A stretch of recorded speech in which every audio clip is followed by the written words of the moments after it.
आपने ये कर लिया, आपने प्रदोष कर लिया, आपने सोमवार कर लिया, आपने सारे अनुष्ठान कर लिए, बहुत सारे उपाय भी करे, तो सोमवार के दिन भगवान शंकर को अगर जल चढ़ाया जाता है तो हमारे घर में शीतलता का अनुभव होता है। नवरात्रि मालूम है कब से लगती है?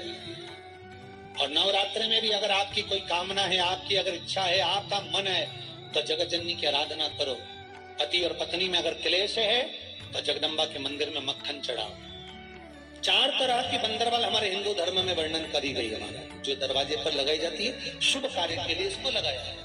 नवरात्रि के 9 दिन तक दरवाजे के बाहर लगी होती है, जिससे घर में कोई नई बीमारी प्रवेश नहीं करती, वो बीमारी बाहर निकल जाती है। जिस घर में लोग चिड़चिड़ प्रवृत्ति करते हो, क्रोध उत्पन्न होता हो, घर में सामंजस्य नहीं बन रहा हो, आपस में क्लेश बढ़ रहा हो, कोई किसी की नहीं सुनता हो, है कि पति कोई अन्य स्त्री से लगा हुआ है या परिवार टूट रहा है, तलाक तक पहुंच गया है, तो माता के मंदिर में आप ध्वजा लगवाइए, उस ध्वजा पर मक्खन लगाकर लगवाइए, आपको लाभ मिले।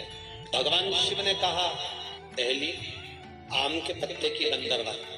जब हमारे यहाँ सत्यनारायण भगवान की कथा करते हैं, ब्याह होता है, शादी होती है, शुभ कार्य होता है, तो दरवाजे पर आम की बंदरवाल लगती है, ये शुभ कार्य की सूचक। दूसरे नंबर पर है पीपल के पत्ते की बंदरवाल। ये अमावस्या के 1 दिन पहले लगती है और अमावस्या के दूसरे दिन उतरती है और इसको फिर ठंडा कर दिया जाता है। ये जिसके घर में पितृदोष होता है, पीपल के पत्ते की बंदरवाल लगेगा।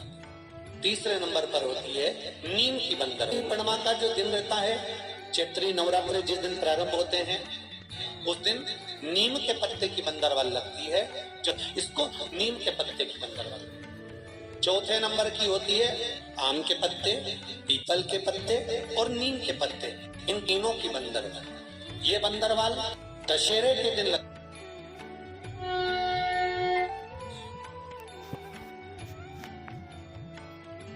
बंदरवाल लगती है, जो इसको नीम के पत्ते की बंदरवाल। चौथे नंबर की होती है आम के पत्ते, पीपल के पत्ते और नीम के पत्ते, इन तीनों की बंदरवाल।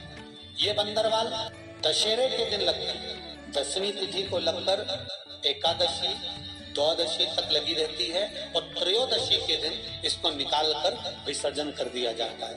ये जिस घर में लोग चिड़चिड़ प्रवृत्ति करते हो, क्रोध उत्पन्न होता हो, घर में सामंजस्य नहीं बन रहा हो, आपस में क्लेश बढ़ रहा हो, कोई किसी की नहीं सुनता हो, तब ये आम के पत्ते की, पीपल की और नीम के पत्ते की पल्लव बंदरवाल लगाई जाती है। आप लोगों को ज्ञात होगा ना नवरात्रि कब से लगती है, तो सब लोग कहेंगे महाराज जी पड़वा से लगती है, एकम से। पर देवी भागवत कहती है अगर एकम से लगी तो नवरात्रि पूर्ण कैसे हुई? एकम का दिन लगी तो एकम के दिन की रात्रि, फिर दूज के दिन की रात्रि, तीज के दिन की रात्रि, चतुर्थ दिन की रात्रि, पंचम दिन की रात्रि, छठे दिन की, 7वें दिन की, 8वें दिन की, 9वें दिन की रात्रि। पर 9वें दिन तो सुबेरे पूजन करके, यज्ञ करके, अनुष्ठान करके देवी को विसर्जन कर दिया, फिर नवरात्रि पूर्ण कैसे हुई? नवरात्रि की पूर्णता होती है अमावस्या की रात से गिनी जाती है। कौन से दिन से गिनते हैं? अमावस्या की रात्रि, फिर एकम की रात्रि, फिर दूज की रात्रि, ऐसे गिनते गिनते अष्टमी की रात्रि तक और नवमी के दिन सुबह तक या दोपहर तक या शाम तक, जब तक आप यज्ञ ना करें तब तक ये 9 रात्रियां पूर्ण गिनी जाती है महाराज देवी भागवत के हिसाब से। अब हमने कन्या भोजन का जो क्रम बनाया, अष्टमी के दिन करा देंगे, नवमी के दिन करा देंगे, इस तिथि को करा देंगे, पर भाव देखिए, शास्त्र कहता है भूखे को भोजन जब कराइए जब उसको भूख लगी हो, और ऐसों को कराइए जिसको जरूरत पड़ रही है।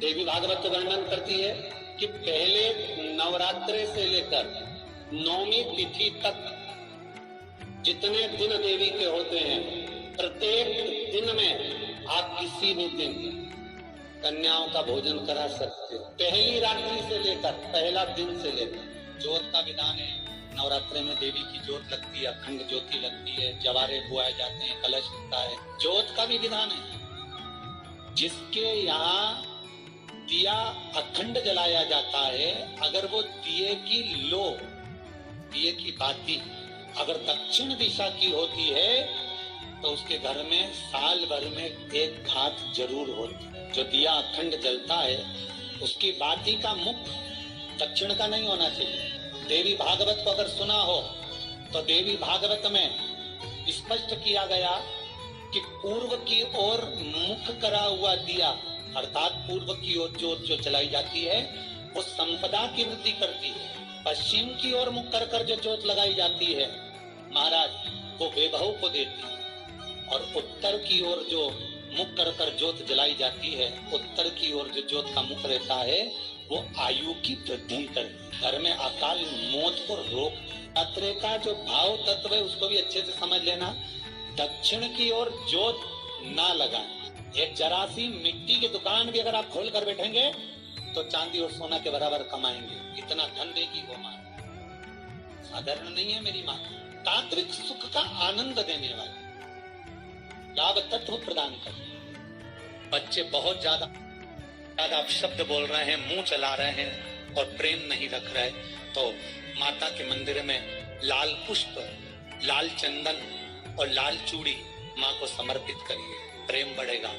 बच्चा कभी आप जी से कम नहीं बोलेगा, प्रेम की भाषा निकले। माँ जगत जननी की आराधना, जगदम्बा की उपासना। नवरात्रि में 9 दिन में से कोई एक दिन ऐसा ले लो जिस दिन कन्याओं का भोजन कराओ, साथ में उनको लाल चुनरी ओढ़ाओ या कोई लाल वस्त्र, लाल पूजन की सामग्री उनको दो, सुख मिलेगा, आनंद।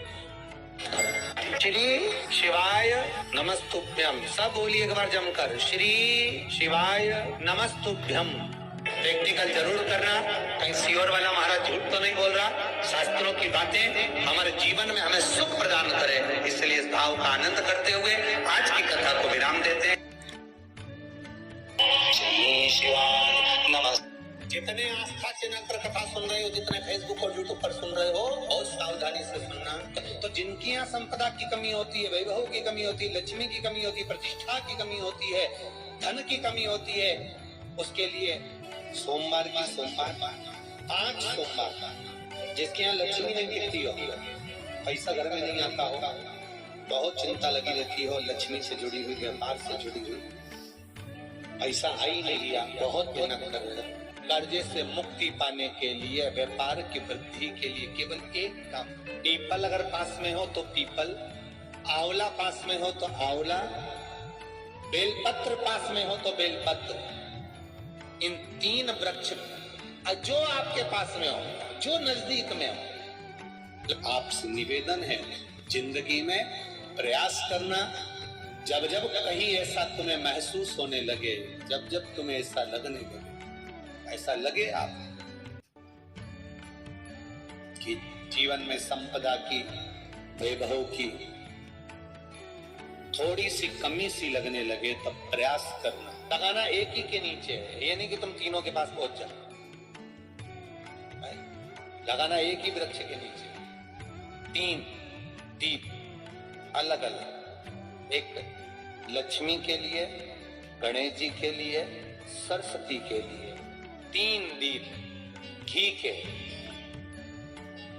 एक फूल बत्ती का, 2 लंबी बत्ती का, फूल बत्ती मतलब गोल बत्ती का, और 2 दिए लंबी बत्ती के, घी के भरे हुए दिए, खाली नहीं, पूरा भरा हुआ दिया।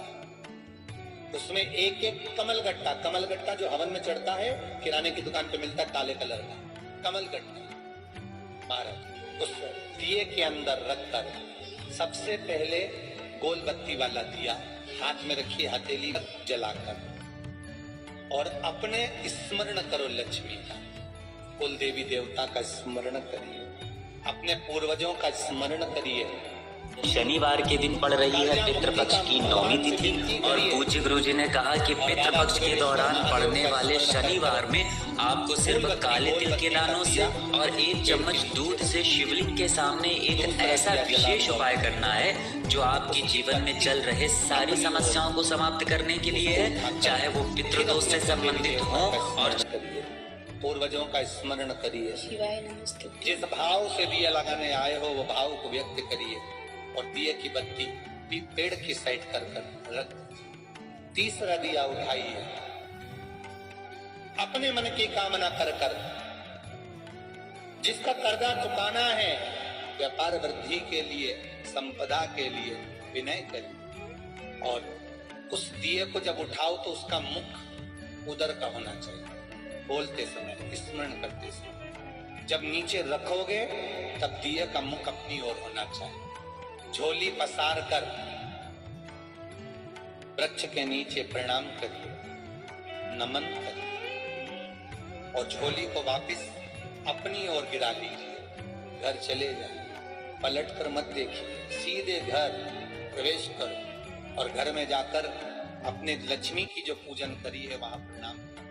जब तुम्हारी चित्त वृत्ति में आए, जब तुम्हारे मन में आए, धन भी नहीं है, पैसा भी नहीं है, बहुत दरिद्रता का जीवन है, बहुत दुखी जीवन, तब बेलपत्री के पेड़ के नीचे एक घी का दिया लगाना चालू कर दीजिए। शाम के समय थोड़ी सी मिट्टी बेलपत्री के पेड़ के नीचे की उठा कर लिया, घर के अंदर लाकर इतनी सी मिट्टी लाकर पटक दीजिए। 5 सोमवार करके देखो, छठे सोमवार का करने की जरूरत नहीं पड़ेगी, व्यापार अपने आप बढ़ना चालू कर जाएगा। लक्ष्मी शाम के समय पर प्रतिदिन बेलपत्र के पेड़ के नीचे बुआरी लगा श्री शिवाय नमस्तुभ्यम। सब बोलिए एक बार जमकर, श्री शिवाय नमस्तुभ्यम। प्रैक्टिकल जरूर करना, कहीं सियोर वाला महाराज झूठ तो नहीं बोल रहा। शास्त्रों की बातें हमारे जीवन में हमें सुख प्रदान करें, इसलिए इस भाव का आनंद करते हुए आज की कथा को एक बात अपनी जिंदगी में उतार कर रखिएगा। कभी अगर जिंदगी में कहीं अटकलियों में पड़ रहे हो,